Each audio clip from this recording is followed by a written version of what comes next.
Chers auditeurs, aujourd'hui un épisode un peu particulier, un peu spécial parce qu'il a été enregistré dans le cadre du projet que j'avais. Le sport a changé ma vie. C'était un livre que je voulais écrire et cet épisode devait être à destination de ce livre. Malheureusement, ce projet n'a pas pu voir le jour, mais j'ai quand même décidé de vous partager l'épisode parce que cet épisode est très enrichissant et il pourra servir forcément à plein d'auditeurs. Vous allez le voir, l'histoire de Laurent, elle est ultra inspirante. Merci à lui d'avoir pu partager son histoire dans toute transparence. Et merci, bonne écoute à tous. Je vous souhaite un très bon épisode et n'hésitez pas à le partager s'il vous a plu. Bonne écoute.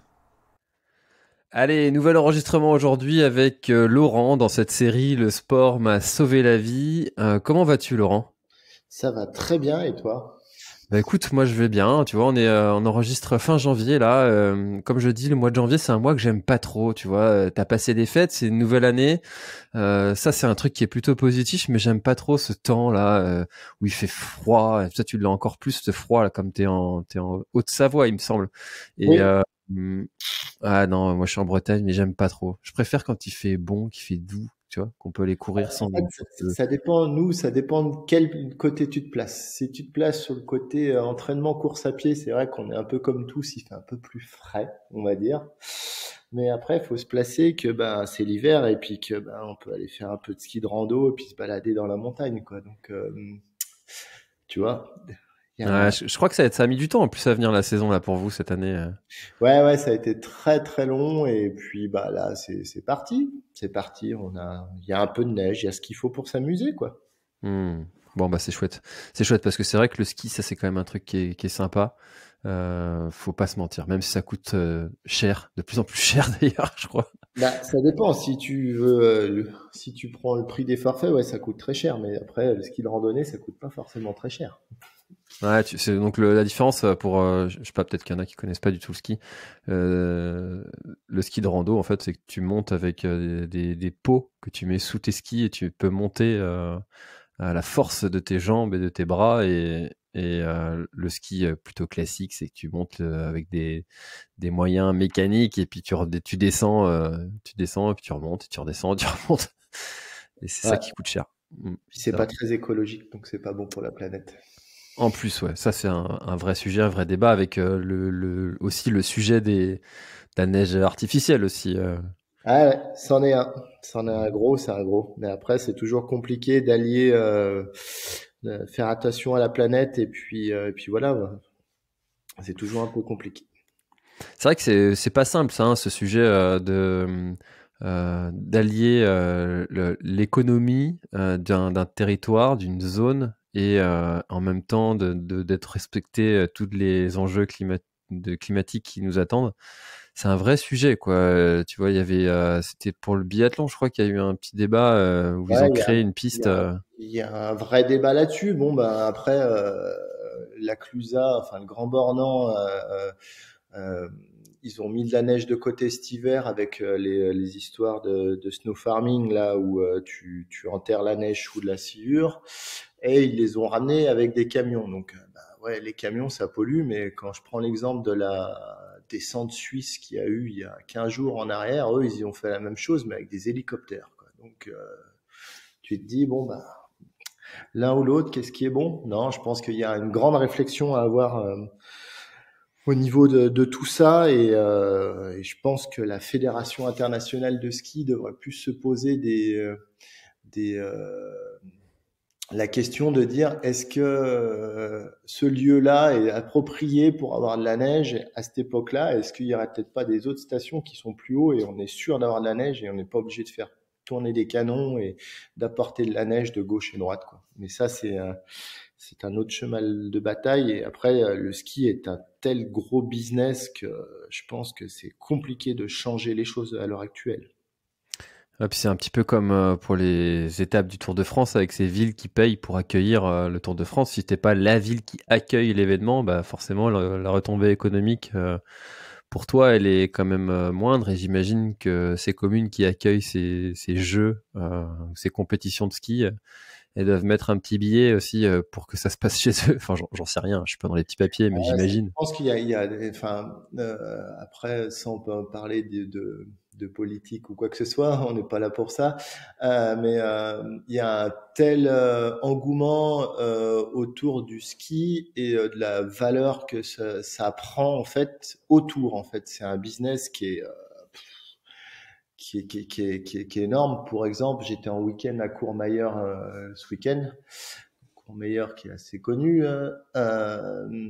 qui était une toute petite station et que maintenant il y a des hôtels 5 étoiles, il y a des boutiques de luxe, etc. Alors que c'est un tout petit truc, hein, c'est dans la vallée d'Aoste et ça prend de l'ampleur parce que voilà quoi, c'est le ski, il faut avoir des vitrines, il y a des boutiques de luxe qui, à mon avis, doivent pas vendre grand-chose, mais ça leur fait une image. Ils sont dans une grande station réputée. Et c'est vrai qu'il y a tout un lobby qui se fait autour de ça, autour de l'argent et des marques, etc., qui prend une ampleur folle. Donc, Moi, je connais Courmayeur parce que c'est là qu'il y a le départ de la TDS, c'est tout. ouais. Et puis, l'UTMB qui passe là-bas, quoi. C'est Voilà.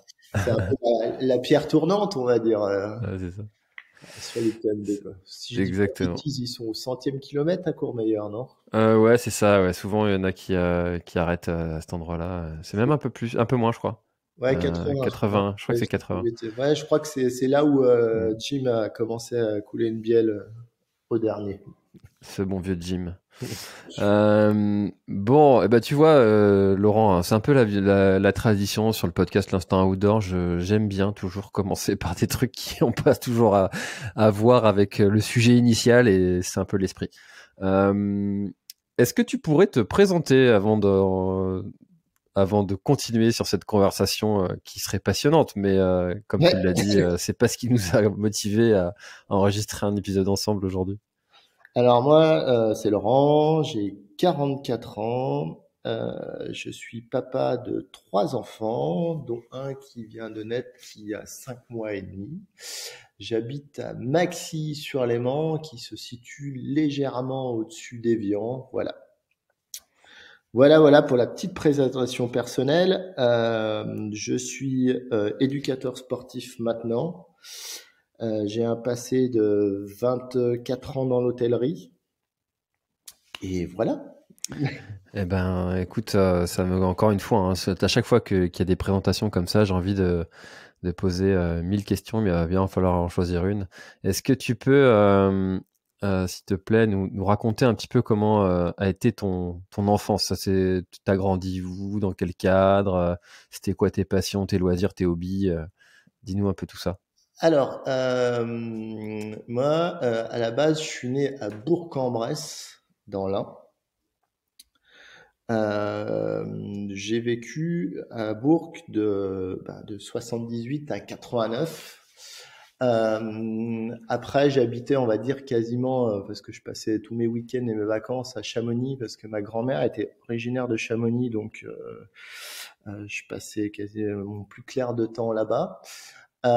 Et puis, j'ai déménagé en 89 avec mes parents. J'avais 11 ans à mon entrée en sixième, à Thonon-les-Bains, donc au bord du lac. Et puis voilà, ça fait 30 ans que j'y suis. Et puis voilà, j'ai vécu une belle enfance. Tout s'est bien passé. Et puis voilà. Alors, tes premières expériences pro, ça a été quoi pour toi? Professionnel, alors Ouais. moi, je suis d'une génération où on pouvait bosser très jeune. Donc, j'ai commencé à bosser à 14 ans les étés. Je bossais dans une location de bateau. Alors c'était assez génial parce qu'on était dehors toute la journée. Bon, le matin, fallait nettoyer les bateaux et l'après-midi, en fait, on emmenait les bateaux au bout du ponton et puis on expliquait aux gens les règles de sécurité, comment le bateau fonctionne, etc. Donc c'était assez sympa, c'était des bels étés. Et puis à 16 ans, j'ai décidé de faire un CAP de pâtisserie. Donc voilà, je suis parti, j'ai fait 2 ans là-dedans, et puis quand j'ai fini tout ça, j'ai commencé à faire les saisons en montagne. Enfin, j'en ai fait une. Et puis, vu que je suis de 1978, j'étais dans les derniers à partir pour l'armée, donc je savais qu'il fallait que je la fasse. Donc, je suis parti dans l'armée. J'étais dans la Marine nationale, où j'ai vécu 2 ans de pur bonheur, on va dire. Et puis voilà. Et puis après, ben, quand j'en suis sorti, je suis retourné dans l'hôtellerie, fait des saisons d'hiver et d'été. Donc ben, l'hiver à la montagne, l'été au bord du lac. Et puis après, ben, rester dans l'hôtellerie, on va dire, j'ai grandi dans ce métier-là un petit peu, bosser la nuit, la boîte de nuit, le restaurant gastronomique, le restaurant de filet de perche, on va dire, enfin, le restaurant de spécialité du bord du lac, on va dire. J'ai même eu mon restaurant. J'ai été responsable de bar et puis j'ai fini dans un établissement, une brasserie de luxe à Evian qui appartient au groupe Evian Resort, enfin, qui est Danone, voilà. Et puis, Ça doit être un sacré milieu, ça, enfin, souvent, on dit que ces métiers un petit peu, comment dire, où tu travailles quand les autres travaillent pas. Enfin, j'ai toujours trouvé ça un petit peu un côté ingrat et en même temps tellement gratifiant quand tu as des clients qui ressortent et qui sont totalement satisfaits de la prestation fournie. Il y a un peu, c'est un peu une double facette, je trouve, dans ce métier. Alors, le métier a beaucoup évolué, hein. Enfin, moi, de ce que j'ai connu le métier à la fin quand j'ai arrêté, enfin, ça, c'est les générations qui valent ça aussi. Mais nous, à l'époque, on bossait de 10 heures à 2 heures du matin. On avait un jour de congé s'il pleuvait. Donc, à la fin du mois d'août, je peux te dire que des fois, on faisait la danse de la pluie. Euh, Ça, c'est une chose que j'aurais eu souvent des congés si j'aurais bossé en Bretagne, mais bon, on peut pas tout faire. Soit pas désagréable. Et voilà. Et maintenant, on est sur des choses où, bah, voilà, le métier a complètement changé. Tout le monde veut des horaires continus. Je pense que le Covid a dû amplifier ces choses-là. Et voilà. Après, ça, c'est un bien pour ce métier-là, je pense, parce qu'il avait besoin d'évoluer, je pense. Après, on n'évolue pas forcément dans le bon sens, mais bon, ça, c'est mon avis à moi. Alors, il y a eu toutes les émissions aussi, Top Chef, Meilleur pâtissier, toutes ces émissions là qui ont rendu un peu ces métiers un peu stylés aux yeux de tous. Ouais, alors ça a été, moi je trouve que ça a un beau côté, ça a redoré, on va dire, le boucher, le boulanger, le pâtissier, le serveur, le cuisinier. Mais par contre, après, je trouve que il y a énormément de gens qui sont vus, en fait, à force de voir Top Chef, de venir dans les restaurants et de croire que, en fait, tu peux manger des assiettes pour 10 euros et puis, enfin, de manger un plat du jour et puis être servi comme dans un 4 étoiles. Et ça, je pense que ça a amené beaucoup de conflits dans ce métier-là parce que les gens sont devenus un petit peu plus aigris qu'avant. hmm. Donc voilà, il y a une autre attente, on va dire, je pense maintenant. Et alors, tu vois, il y a Grégoire Kurmer qui est, je pense que tu connais, Oui, qui est chef dans un restaurant et qui est d'accord. un athlète élite Mm. très, très, très, très bon, très, très, très, très bon. Qui était, puisque je crois il arrête, non? Enfin, Ah, j'ai pas su ça, faudra que je j'ai lui vu demande. il y a pas longtemps comme quoi il arrêtait d'être trailer professionnel, qu'il avait des nouveaux projets, qu'il a remercié Compressport, donc je sais pas.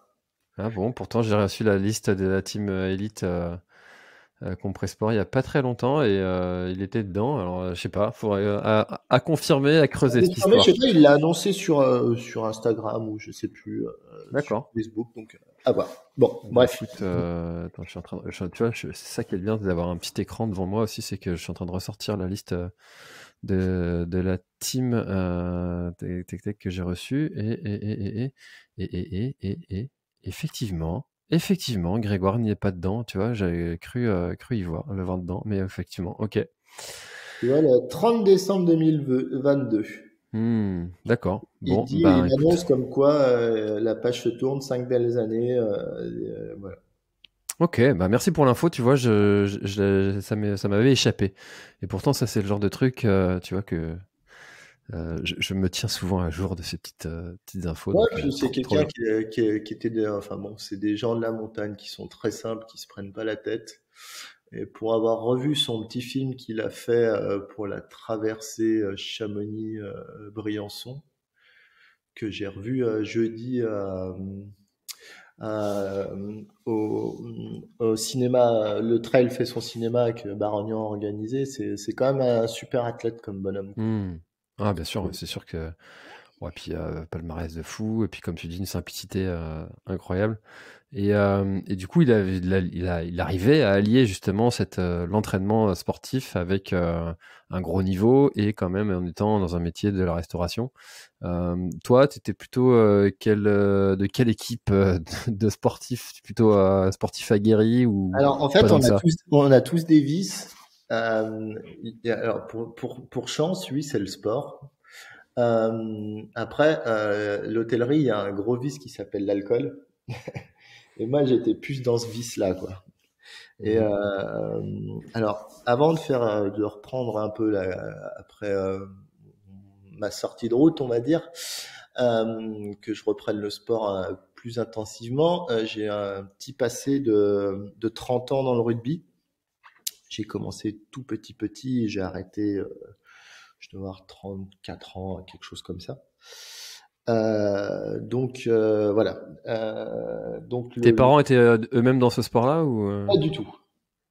Pas du tout. Moi, je suis d'une famille de footballeurs et une famille de skieurs. En fait, du côté de ma grand-mère maternelle, ils sont tous de Chamonix. Ils étaient guides de haute montagne. Un autre qui était premier homme français à avoir passé 100 mètres au saut à ski. Enfin voilà. Et puis de l'autre côté, à côté de mon grand-père, son frère était international de foot. Ma mère, ils sont 9 enfants, 7 garçons, 2 filles, tous footballeurs.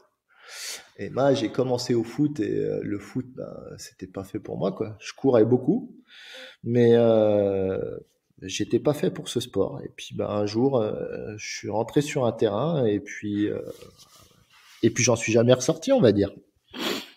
et ça a été bien vécu ça dans la famille ça parce que souvent on a envie que nos enfants fassent le même sport que ce que nous on fait et surtout quand il y a plusieurs générations derrière. Alors, moi, j'étais plus élevé dans un sens de la famille où l'important, c'est de faire du sport.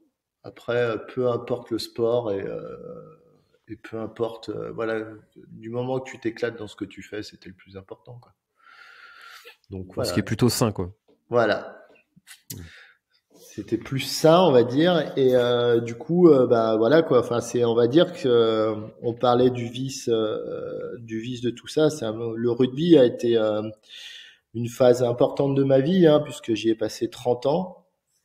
Euh, on dit toujours c'est l'école de la vie. J'ai appris énormément de choses, mais après c'est peut-être eux qui m'ont fait rentrer dans ce petit vice à l'époque, on va dire. Hmm. Ouais, mais euh, finalement c'est un vice qui est plutôt sain comme tu dis. Qu'est-ce qui fait que à ton avis c'était presque une addiction au sport que tu avais ou pas vraiment? C'était plus une passion ou tu l'as vraiment vécu comme une addiction? Alors moi j'étais vraiment passionné de sport. Hein. J'étais loin d'être le meilleur, mais j'étais présent, j'étais toujours là, et puis j'avais le mental pour les choses et voilà quoi. Après c'est vrai que j'ai pas eu une grande carrière. J'ai mieux fini que j'ai commencé, on va dire.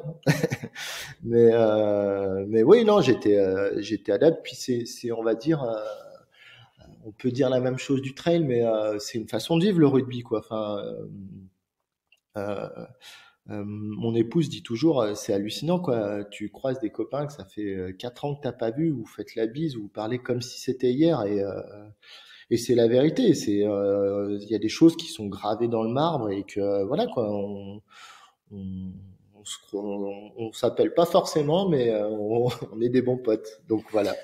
Bah, c'est vrai que dans le rugby, il y a cette image un peu on va à la guerre ensemble, quoi. Tu vois, Bah, t'es c'est ça, tous on a les uns contre les autres là, et puis il faut pousser devant. Alors qu'au foot, tu vois, enfin, t'es pas aussi rapproché avec les collègues, même si évidemment il y a dans des clubs, il y a une fraternité qui se crée. Mais le rugby, ça, il y a un vrai esprit, quoi. On parle d'un esprit Bah, trail souvent, mais après, le la rugby, il y a différence ça déjà, aussi. c'est à la base, le foot, tu joues contre le village d'à côté. Nous, en Haute-Savoie, il y a 10 clubs. Donc, tu te retrouves à aller jouer à Grenoble, en Savoie, dans l'Ain. Donc, tu tapes des 2 heures, 3 heures de route, des fois 4, selon les années. Et bah déjà, tu vois, les voyages, ça forme la jeunesse, quoi, tu vois. Mais ça crée un lien. Et puis nous, on a été une équipe qui a grandi ensemble et on vivait tout ensemble, quoi. On faisait des conneries tous ensemble et on sortait tous ensemble. Enfin, c'était beau, quoi. Enfin, moi, je sais que ma génération de copains, c'est des années, on se recroise, c'est extraordinaire. C'est extraordinaire. On se voit pas assez, mais ça, on se le dit à chaque fois, et puis après, ça passe. Et il y a un moment où t'as vrillé. Alors, vriller, je sais pas si on peut dire vriller. En fait, au début, t'étais dans le folklore. Tu vois, je viens sur le rugby parce qu'en fait, c'est un petit peu pour ramener sur le sujet qui va nous accorder sur l'alcool. Moi, à l'époque, on était minime, on avait 14 ans et on faisait nos déplacements avec les cadets. Donc, les cadets, à l'époque, c'était 15-16 ans et nous, on avait 13-14 ans. Et donc, au rugby, bah, il y a des coutumes qui existent même quand t'es gamin. C'est enfin, la réception d'après-match et la troisième mi-temps. Quand t'es gamin, donc t'as du jus de fruits, t'es choc à pic et t'es content, quoi. Et puis, bah, quand t'arrives vers 15-16 ans, ils commencent à te mettre des bouteilles de bière. Le problème, c'est que toi, quand tu as 13-14, ben, tu connais tes copains qui ont 15-16 ans, puis qui commencent à te servir des verres de bière. Et puis c'est un petit verre de bière de temps en temps, et puis c'en est deux, et puis après t'arrives. Bon, à l'époque, on buvait peut-être un petit peu plus jeune que maintenant. T'en arrives dans des délires où bah t'as 15 ans et puis ben voilà quoi, c'est les week-ends, on se rencontre tous les potes, etc. Et puis on fait des fêtes et puis on boit des bières et des bières et des bières. Mais à la base, c'était sain, on va dire, sans l'être. Mais c'était assez simple dans le sens où on faisait ça pour s'amuser. Il n'y avait pas de compétition de celui qui boit le plus ou l'autre. C'était boire des coups et discuter ensemble, quoi. Tu vois, c'était une façon de se réunir. Convivial. Hein? C'était convivial. C'était convivial, voilà. Il y avait pas de, il y a pas de, il y a pas de comment. Il y avait pas d'arrière, voilà. Puis après, bon bah c'est vrai que tu montes un petit peu, tu prends des alcools plus forts, tu fais des choses un peu plus folles, on va dire, et puis voilà. Et puis jusque là, en fait, tu te rends pas compte réellement des choses. Et puis après, je suis parti à l'armée. Et là, l'armée, ça a commencé à plus devenir le même délire, quoi. On picolait plus pour s'abîmer enfin, pour se faire du mal ou pour se faire une grosse bringue que de la convivialité, on va dire. Donc moi, comme je disais, j'ai été dans la marine nationale. On faisait des escales. On faisait 18 jours de mer. On arrivait, on était posé 4-5 jours à terre. Donc, on pouvait partir à 8 heures le matin sur le bateau. Il fallait rentrer pour 7h30 le lendemain matin.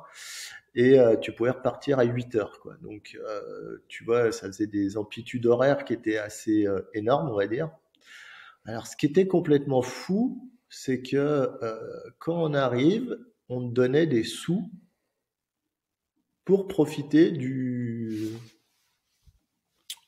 de ton escale.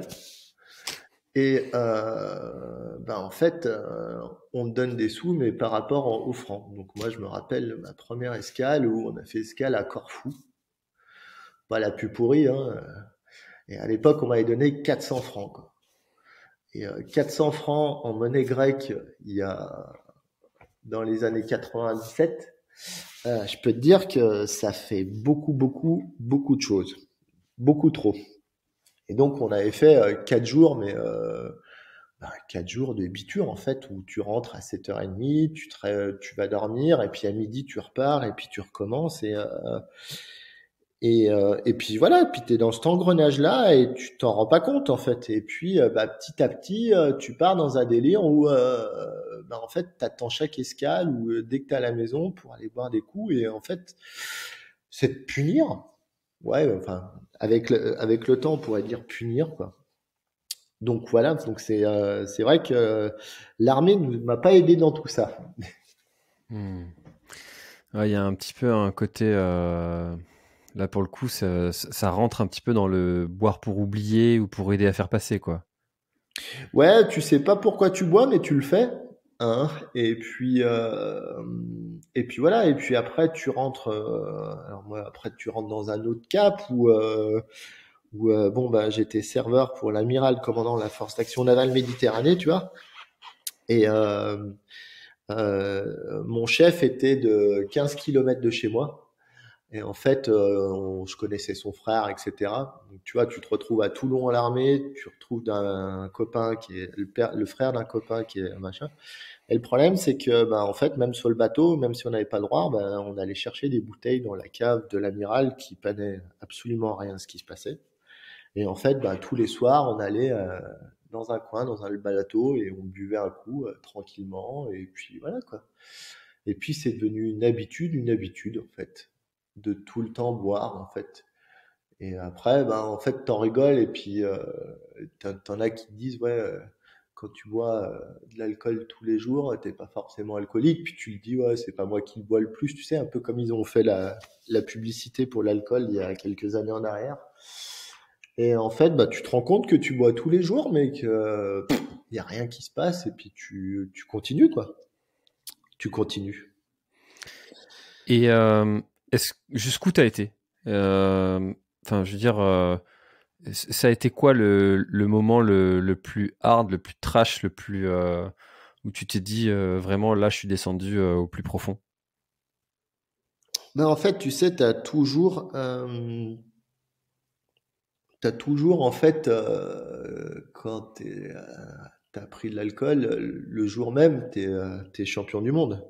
Tout va bien, tu te prends pour ce que tu n'es pas des fois. Et c'est plus le lendemain où tu te réveilles et puis que tu te dis que t'es la reine des merdes en fait, on va dire en parlant vulgairement. Et qu'est-ce que j'ai fait le pire? Je pense que j'ai fait 10 ans de pire en fait, tu vois. J'ai fait 10 ans de pire en mélanger un petit peu pour être duré plus longtemps dans la soirée encore à prendre de la drogue justement pour pas louper les choses. Donc ouais, je pense qu'il y a 10 ans de pire quoi en fait, tu vois. C'est vraiment la recherche de se faire mal quoi, grosso modo. Pour parler concrètement, t'as pris quoi? Parce qu'il y a drogue et drogue. Un peu de chaque. Non, je pense que le cannabis, ça, grâce à l'armée, on va dire. Enfin, grâce. Hmm. À cause. Et puis après, ouais, un peu de cocaïne, quoi, à un moment, quoi, ouais. Hmm. Ça m'a toujours un petit peu intrigué ce passage, tu sais, la première fois, et puis tu te dis, bon, c'est pour essayer, et puis après, une deuxième Ah fois, c'est un puis peu une ça en fait, troisième. hein. Moi, je dis toujours, hein, une fois que t'as mis le nez dedans, c'est déjà trop tard. Ah, tu dirais vraiment ça? Tu dirais pas Ouais, ouais, que... ouais, ouais. Ouais. Du moment que t'as dit oui, t'es mort en fait. Enfin, si t'as pas un peu de volonté, t'es mort. Et comment on résiste?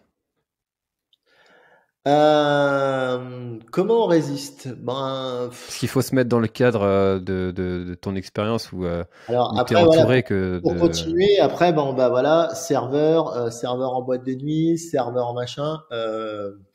Pour comprendre le délire, c'est que maintenant on boit plus d'alcool dans les bars ou ça existe encore beaucoup, mais nous à l'époque c'était commun quoi. On buvait tout le temps.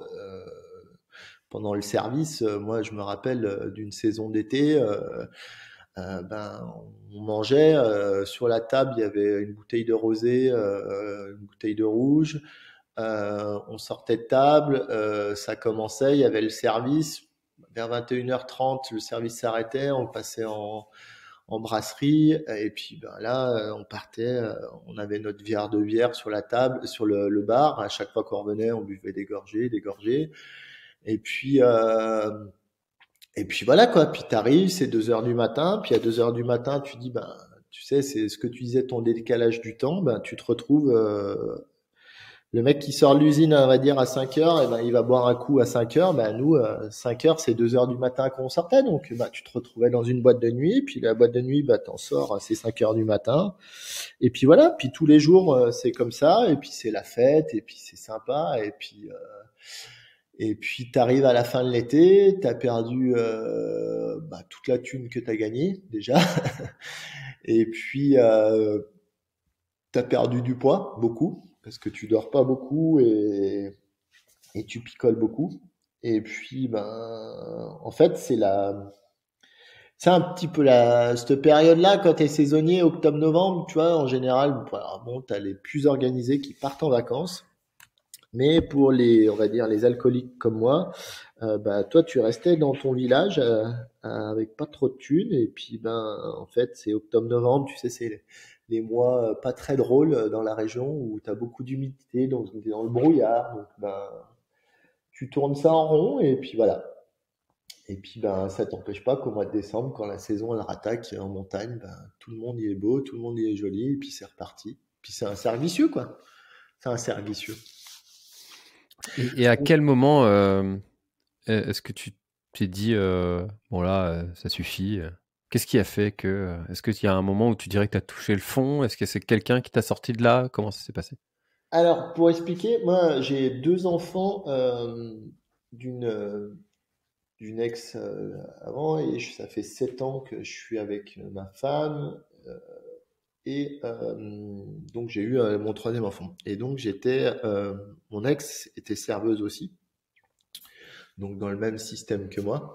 Et puis ben il y a 14 ans, j'ai eu un petit et puis ben un petit ça te fait toujours un peu réfléchir et tu te dis voilà quoi. On va peut-être arrêter les conneries, on va commencer à lever le pied un petit peu et puis faire plus attention aux choses. Donc ça, c'est le premier frein, mais après t'as une histoire qui s'appelle la volonté, quoi. Et des fois, c'est pas évident. Donc après, bah, je me suis dit, de toute façon, ce métier est un peu compliqué pour moi, vu que des fois, j'ai pas forcément la volonté. Donc je vais essayer de changer. Donc à l'époque, je me lance, j'ai été commercial pendant 3 4 ans, sauf que j'étais commercial dans des choses qu'on vend dans l'hôtellerie. Donc forcément, ben par exemple, j'ai vendu de la viande ou j'ai vendu de la boisson dans les restaurants et les bars, quand tu arrives, tu prends la commande, c'est qu'est-ce que tu bois avant de prendre la commande. Donc ben euh, quand c'est le matin, tout se passe bien, mais quand ça arrive vers 11h30, midi, c'est ben, tu bois un galopin, 2 galopins, 3 galopins, 25 galopins, quoi. Et tu te dis, bon, en fait, ce métier, il est pas mieux que l'autre, et puis voilà. Et puis, du coup, bah, la vie avance, et puis, bah, tu te calmes un petit peu, mais bon, t'as toujours des hauts et des bas. Et puis là, on s'est séparés. Donc ça a refait une épreuve un peu à traverser qui a été compliquée. Et j'ai quand même réussi à me relancer. C'est à ce moment-là où j'ai pris un restaurant en gérance au bord du lac, qui était un peu le rêve de jeunesse, puisque on avait comment? J'avais bossé, mon premier boulot en tant que serveur était le bistrot juste à côté, enfin la brasserie juste à côté. Et là, j'étais tout seul. Et donc, ben voilà, ça a commencé à picoler un petit peu, reparti, etc. Et puis c'est là où j'ai rencontré ma nouvelle femme, qui était une femme que je connaissais d'avant, enfin une femme, qu'on s'était connus à l'école avant et on s'était perdu de vue et puis on s'est rencontrés un soir et bidaboum, badaboum, voilà. Et en fait, la différence de moi, c'est qu'elle, c'est une femme qui est extraordinaire. Elle boit pas beaucoup d'alcool, très peu, mais vraiment très rarement. Et en plus, elle est droit comme amie puisqu'elle est comptable, donc voilà. Donc c'était un peu les deux extrêmes qui se rencontraient. Et puis, elle a commencé à appuyer et puis à dire, ça va pas quoi. C'est pas possible, on peut pas fonctionner comment tu fonctionnes parce que du coup le soir elle venait me filer un coup de main et puis voilà et puis mais bon quand elle voyait les quantités que je buvais et que elle se faisait du souci pour moi grosso modo. Toi, c'était ton quotidien. Tu dis, ouais, ça se passe comme ça dans ce milieu. Ouais, puis elle s'y prenait parce qu'elle trouvait ça rigolo, tu vois, quand tu te retrouves, tu bosses 2 heures le soir derrière un bar, que tu fais les cafés, que tu fais les barques, il y a des copains qui passent, que tu bois des verres, mais elle buvait pas d'alcool, donc elle se rendait pas compte des choses, mais toi, quand tu bosses de tour à 10 heures, puis tu finis à 2 heures du matin, tu vois, à 22 heures, t'en es peut-être à je sais pas combien de verres de bière, quoi, tu vois, donc voilà, donc après ça a été déjà le premier, puis au bout de 2 ans j'ai arrêté cette affaire parce que c'était plus jouable. Et puis là il y a eu un cas de figure à dire qu'est-ce que je fais, comment je fais, je vais me retrouver une place et puis voilà. Et puis là je retrouve une place dans une brasserie de luxe à Évian. Et puis ça se passe pas trop mal. La première année, ça se passe très bien. On a une belle équipe, etc. Et puis là, je retombe un petit peu quand même le soir après aller boire des coups avec mes collègues de travail, on va dire. Et puis vu que ma femme, elle se lève à 6 heures du matin. La nuit, elle dort, elle voit pas à quelle heure je rentre, donc voilà. Puis ça fonctionne comme ça. Et puis ça arrive au bout d'un an et demi où j'ai un élément un peu perturbateur qui arrive, qui est schizophrène et qui est très dur à gérer en fait. Euh, ça se passe pas bien. Beaucoup de l'équipe s'en va. J'essaye de garder l'équipe parce que tu vois, il y a cette histoire de lien aussi dans l'hôtellerie, tu vois. Là, on dit avec le rugby, tu vois, ça se rejoint un peu. J'essaye de garder l'équipe, mais il fout un royal bordel et puis voilà. Et puis, mon directeur vient me voir, il me dit t'inquiète, on est dessus, mais on peut pas le virer comme ça. Il y a des lois, on peut pas, etc. Puis tu vois, vu qu'il y a Danone derrière, tu vois, ils suivent les process d'un licenciement, etc. Donc ça prend beaucoup de temps et moi ça me prend beaucoup d'énergie et là en fait je suis un peu entre deux eaux puisque j'ai l'alcool un petit peu, mais je commence à avoir la tête sur les épaules, mais voilà. Et là, je suis dans un moment où dans la tête, ça suit pas trop, etc. Et puis ma femme sort la période fiscale, et puis on arrive au mois de juin, et ma femme a dit, on va faire un truc, on va partir en vacances pendant une semaine. On va prendre un truc dans une grande chaîne d'hôtels, on va dire, et puis on va se poser pendant une semaine. Et moi, pendant une semaine, voilà. Je vais avec ma femme, on fait du sport à fond. Euh, je bois un petit peu le soir, tu vois, mais c'est assez tranquille. Et puis là, on rentre des vacances, tout va bien. Et là, ça arrive le lundi matin, je retourne au boulot et je fais, voilà, ça va pas, là. Ça va pas du tout. Et enfin, ça c'est un peu le jour final où j'ai pété, hein, en fait, pour revenir à ce que tu disais. Et en fait, je vais bosser le midi et donc j'ai mon phénomène qui est là et ça monte, ça monte. Et puis j'ai mes collègues de travail avec qui je bosse à ce moment-là, qui sont en congé, qui viennent me voir et voilà quoi, qui se disent t'inquiète pas Laurent, on est avec toi, ça va bien se passer, etc.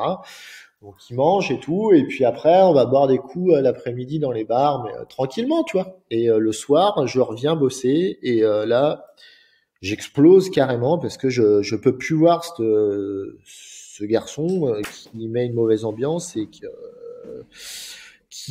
est sûr qu'il a raison, etc. Enfin bon, je te passe les détails. Et donc, là, le directeur du casino arrive, me fait venir dans son bureau. Donc voilà, on parle. Et puis, je suis convoqué à la médecine du travail. Et là, médecine du travail, elle me dit, mais, Monsieur Kurva, vous êtes en burn-out complet, il faut tout arrêter. Et là, tu te dis, bon, t'as 40 ans, faut tout arrêter, et qu'est-ce qu'il faut faire? Et c'est là où ça commence à réfléchir un petit peu. Heureusement, j'ai été entouré par ma femme à ce moment-là, qui a été formidable dans ce moment-là, on va dire. Puisque voilà, c'est elle qui m'a bougé, etc. Et en fait, après, derrière, ça a été une grande traversée du désert qui a été très très compliquée. Donc voilà, pour dire où je suis allé le plus loin. Voilà. Alors justement, à partir du moment où tu prends cette résolution, que tu prends conscience, il y a une période, comme tu dis, qui est difficile. Comment est-ce que tu t'es sorti de cette période-là? Qu'est-ce qui a été utile pour toi? Et tu vois, tu m'as dit t'être remis au sport. Et pourquoi avoir fait le choix du sport et pas d'autre chose, tu vois? Parce que finalement, il n'y a pas que le sport qui peut te sortir d'une détresse de vie. Il y a toute forme d'art. Enfin voilà, il y a plein de choses aussi qui peuvent servir à ça. Pourquoi est-ce que tu as choisi le sport? Alors moi, donner le cadre, en fait, depuis que j'avais arrêté le rugby, je faisais plus que du ski de piste, enfin du ski bar, on va dire. Donc ma femme, elle est native de Savoie, donc passionnée de montagne, etc. Et puis en fait, grosso modo, ma femme avait vécu un mauvais moment, un peu avant moi, et ce qui l'avait sorti, c'était la montagne. Donc elle m'a dit, bon, on va aller en montagne. Et puis voilà. Et puis je me rappelle toujours la première sortie qu'on a voulu faire, c'était, ça s'appelle les Cornettes de Bise. Et moi qui avais un ego un petit peu au niveau du sport à dire, ouais, t'inquiète, je vais monter. Et là, tu te rends compte qu'en fait, t'as rien fait, que l'alcool t'a pris du poids, que machin, et puis que tu vaux plus rien, et puis que t'as plus rien dans les jambes, et puis voilà. Et puis en fait, on a petit à petit, on y allait tout le temps, tout le temps, tout le temps, et grosso modo, c'est ça qui m'a fait revivre, parce que en fait, pour moi, c'était assez compliqué, puisque j'étais dans une période, on va dire, de burn-out, mais je refusais des médicaments ou quoi que ce soit, quoi. Tu vois, je me suis soigné par le mal, on va dire, en traitant problème par problème, en fait, pas en voulant résoudre tout d'un coup, mais étape par étape. Et en fait, toutes les solutions aux problèmes, je les trouvais en montagne. Donc voilà. Et du coup, c'en est devenu, mon addiction en est revenue un petit peu sur le sport, grosso modo, puisque en fait, ça a fait revivre quelque chose grosso modo, ouais, enfin, le petit garçon qui courait tout le temps, en fait, il avait besoin de ça, et puis voilà, quoi. Je pense que dans mon ADN, j'ai besoin de sport, et puis voilà. Et puis voilà.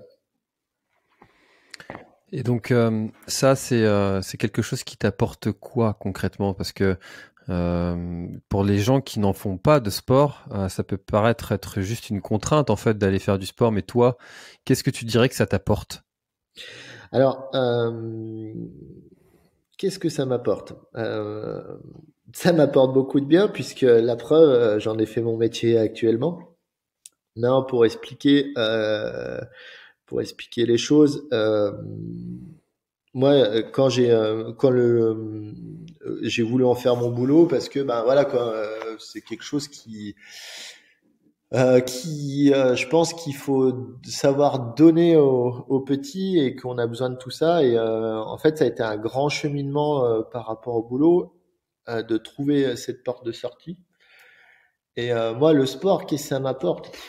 Ça m'apporte des millions de choses. Maintenant, c'est comme on disait tout à l'heure, le rugby est un état d'esprit, mais je pense que ouais, la montagne, c'est un état d'esprit. Enfin, alors, je suis pas que montagne, hein, je suis ouvert à tous les sports, mais ouais, moi, c'est ma bouffée d'air pur, quoi. C'est ma bouffée d'air pur. Je me sens revivre. Je me sens revivre. Et dans tout ça, du coup, tu vois, on se sent quand même épanoui hein, quand on parle de cette actualité, de ce présent. Est-ce qu'il y a quand même des difficultés qui persistent, surtout avec, enfin, justement, ce problème d'addiction à l'alcool qui est sociétal, hein, tu vois, tu te quittes Ouais. pas enfin, tu quitteras jamais ce bon, qu'est-ce que je te sers, quoi. Tu vois, Ouais. Alors, il y a un truc qui est tout simple, c'est de pas rentrer dans les bistrots. ouais, mais un mariage, Ça, tu c'est vois, un extraordinaire. anniversaire, Alors, pour couper, en fait, pour te donner les choses, en fait, quand je me suis mis avec ma femme, déjà, j'habitais plus au centre-ville. J'habite dans un petit village enfin, un village qui fait 1000 habitants ou quelque chose comme ça, où il n'y a pas de bistrot. Donc déjà, tu vois, on est tranquille. Et puis, donc déjà, je me suis écarté de tout ça. Donc ça a été une chance pour moi. Après, j'ai fait cette formation d'éducateur sportif qui m'a amplifié ça. En fait, pour donner les choses, avant que je trouve le créneau éducateur sportif, euh, je cherchais un métier et c'est pas évident quand tu as 40 balais de te dire quoi faire et qu'est-ce que tu peux faire à cet âge-là sans partir dans des études. Alors bon ben je m'étais pas mal calé sur la santé, sur des choses comme ça. Je suis même allé dans une conférence à Lausanne pour faire naturopathe.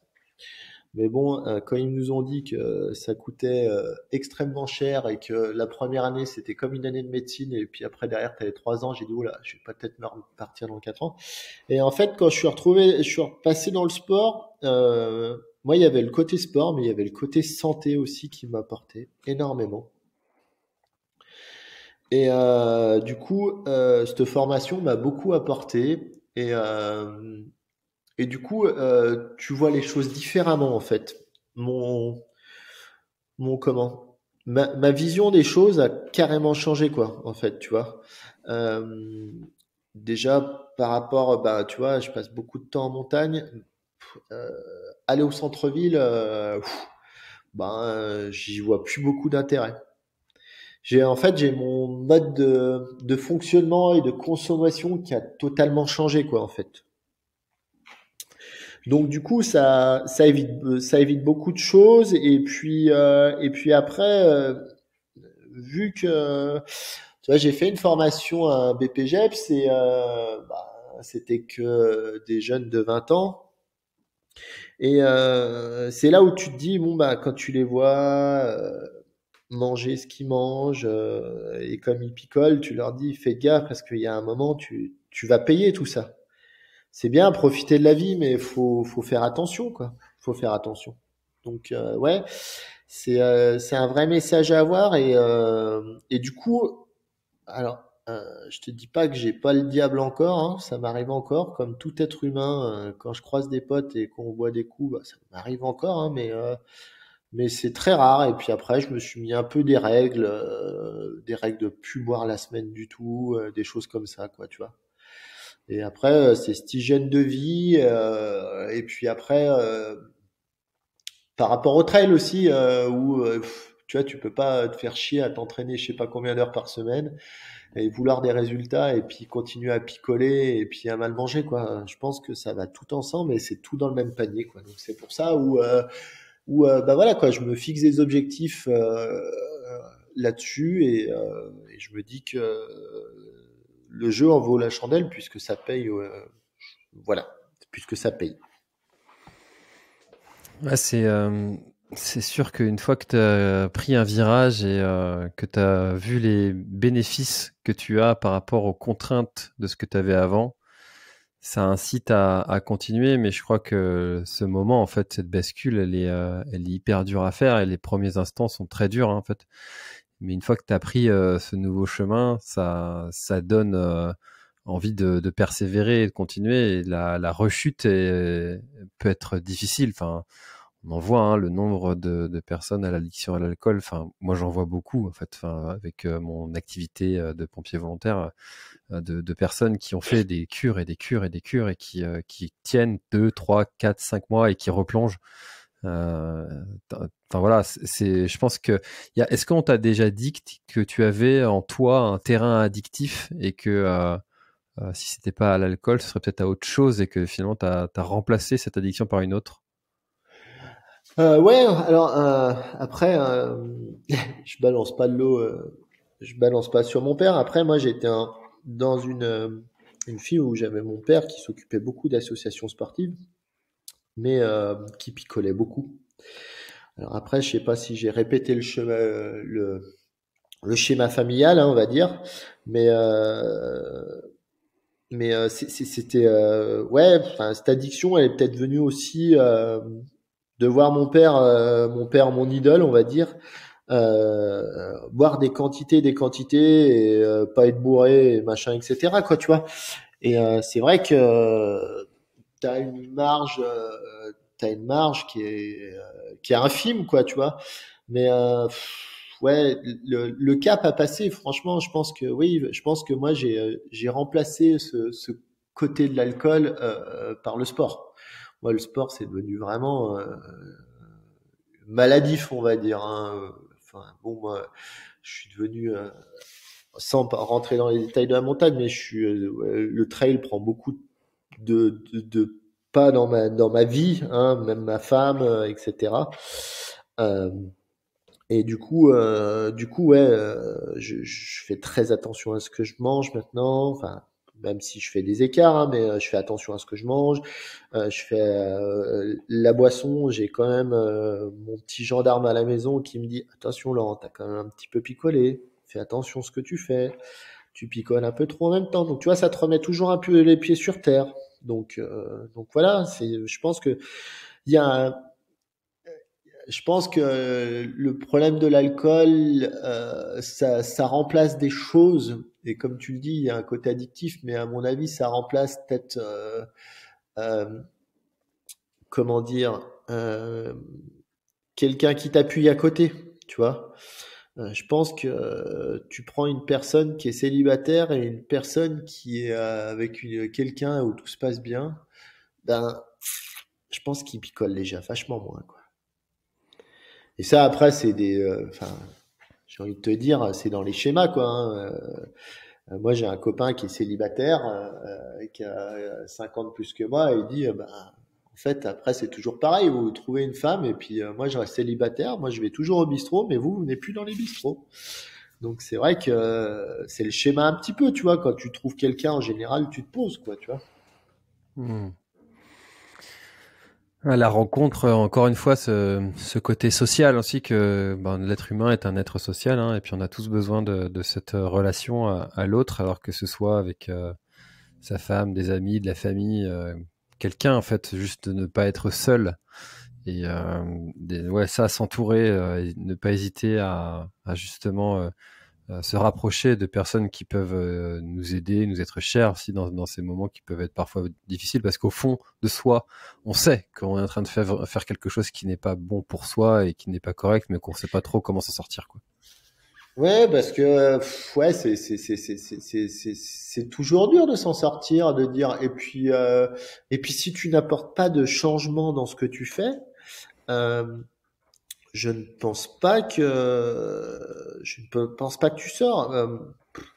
Euh, Combien il y en a dans ce métier qui sont alcooliques, qui ont essayé de s'en sortir et puis qui arrêtent de boire et puis ça tient un an et puis au bout d'un an enfin ils changent de boulot et puis ça tient un an, ça tient 2 ans et puis 4 ans après tu le renvoies serveur et puis il a ressombré dans l'alcool et puis voilà quoi tu vois. Enfin moi je vois dans notre région, dans le Chablais, en Haute-Savoie, il y a énormément de personnes qui sont dans ce cas-là. Moi, je crache pas sur le métier, hein. J'ai vécu des moments extraordinaires, hein. C'est juste que, ouais, c'est juste d'avoir un discours de dire faites attention à ce que vous faites. Moi, je suis passé par là, je l'ai pas trop mal payé parce que je m'en sors pas trop mal, voilà. Mais ouais, moi j'ai eu une chance, c'est de rencontrer ma femme. Moi, ça, c'est une certitude. C'est ma femme qui m'a sorti la tête de l'eau et je la remercie encore jamais assez. Hmm.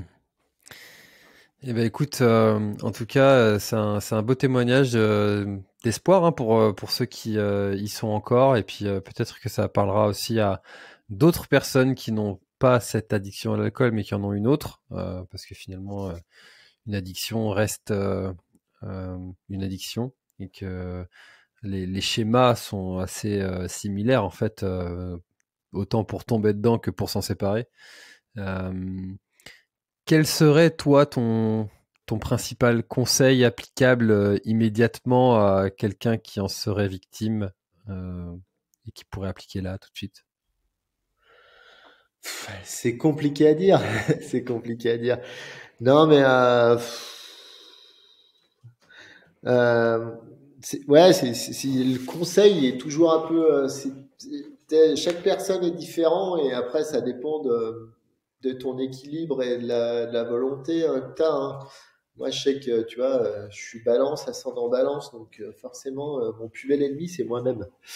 Donc, c'est toujours un peu compliqué. Je pense qu'il y a des gens qui ont plus de volonté, mais je pense qu'il faut pas hésiter à aller chercher l'aide à côté et de s'appuyer de gens parce qu'il y a des gens qui sont là pour nous aider et de franchir ce pas, quoi, parce que on se fait du mal, quoi. Et puis ben, si on veut mourir un petit peu, profiter de la vie, rallonger son temps de vie, je pense que qu'il faut y faire attention à sa santé, quoi. Et le sport en est une très bonne façon de faire attention à soi, mais encore faut-il bien le faire et pas Ouais. révolutionner sa vie et vouloir aller accomplir des exploits insurmontables dès le départ. Quels sont tes objectifs, toi, maintenant? Mes objectifs, professionnels, voilà, là, je suis dans une année un petit peu, on va dire, charnière. Donc voilà, donc je suis un peu en train de se remplir au niveau des dates, etc. Donc c'est pas trop mal. Sportivement, j'ai quelques belles dates qui arrivent, bon, qui c'est un peu loin, mais j'aurai le marathon du Mont Blanc au mois de juin. Ok. Donc le but est de faire un temps et de faire un gros résultat. Donc voilà, donc moi déjà là c'est se remettre parce que je me suis fait une grosse entorse 3 jours avant de faire les Templiers et derrière j'ai enchaîné sur une fracture de fatigue, donc j'ai fait 2 mois et demi sans courir. Donc là on repart de zéro, voilà, ça fait un mois que j'ai repris l'entraînement où on part sur des choses. Je pars sur de l'aérobie très faible pour faire redescendre les battements du cœur et puis après on va accélérer un petit peu. Donc c'est tout ça de monter en puissance. Donc grosse préparation, mois de mai, enfin mon premier gros objectif de l'année, on va dire, ça va être le mois de mai, le Mont Blanc en ski. Hmm. Donc voilà, monter en ski de randonnée, on va dire. Enfin c'est moitié ski de randonnée, moitié ski alpinisme, on va dire. Après, il y aura le marathon du Mont Blanc. Cet été, il y a 2 petites courses en montagne, en Savoie et puis en Haute-Savoie. Et puis, je vais faire un 60 km, le Nice by UTMB fin septembre. Donc voilà, donc ça sera un peu une première pour moi sur cette distance, pour voir un petit peu, d'allonger ce que ça donne un petit peu. Voilà, moi, j'éprouve beaucoup de plaisir sur du 20 à 40 kilomètres parce que je me donne beaucoup à l'entraînement pour avoir des temps dessus. Donc voilà. Donc mes objectifs, voilà, il y en a 5, on va dire. Et puis surtout, ben, le premier gros objectif, c'est en bonne forme, en bonne santé, et puis que tout le monde aille bien. Dans la famille, c'est le plus important, les objectifs. Eh ben écoute, c'est une belle phrase de conclusion, mais est-ce qu'il y a quelque chose dont on aura peut-être qu'on n'aurait pas parlé et que tu aimerais ajouter peut-être pour clôturer notre échange? Non, je vais dire, pour bien finir, je dis toujours aux jeunes, est-ce que vous vivez une belle journée? Et les gens, ils me disent, oui, on passe une belle journée. Et moi, je pense qu'il y a une philosophie de la vie. C'est un formateur que j'ai eu qui m'a donné ça. Et essayer de vivre sa vie, c'est vachement mieux que la passer. Je trouve que passer, ça a un côté un peu Passif. lymphatique, passif sur son canapé. On passe sa journée dans son canapé. De vivre sa vie et de pas regretter les choses et d'avancer et de faire attention à ce qu'on fait. Voilà. Enfin, je dirais que ça serait ça ma fin. Eh ben écoute, c'est une très belle fin. Merci beaucoup Laurent pour ton témoignage et puis ben, je te souhaite plein de réussite dans tes objectifs, autant perso, pro que tout ce que tu veux. Voilà. Eh ben, je te remercie François. Et puis toi, c'est quoi tes grands objectifs cette année alors? Alors moi, il y en a pas mal. Hein. Et Ouais, d'ailleurs, au moment où t'as trouvé ça. le podcast sortira, je pense qu'il y en a pas mal qui seront passés. Mais le plus grand objectif là, ça va être la traversée du Jura en off. Tu vois, 180 bornes Ah, ouais, avec d'accord. quelques Mais potes. c'est sur les traces de l'UTMJ ou Je sais pas du tout parce que c'est pas moi qui prépare l'expédition, on va dire, et en fait, je me laisse guider. Je pars un petit peu, on me dit, voilà, on part pour tant de bornes avec tant de dénivelé. Prévois-toi, prépare-toi en conséquence. Et puis, ok, bon, ça me va. Et donc, j'organisais rien du tout pour une fois, donc c'est très confortable. bon, eh ben écoute, Voilà. bon courage à toi et pour le sport et puis professionnellement aussi, puis pour ta petite famille. Merci Laurent, à bientôt. Salut François.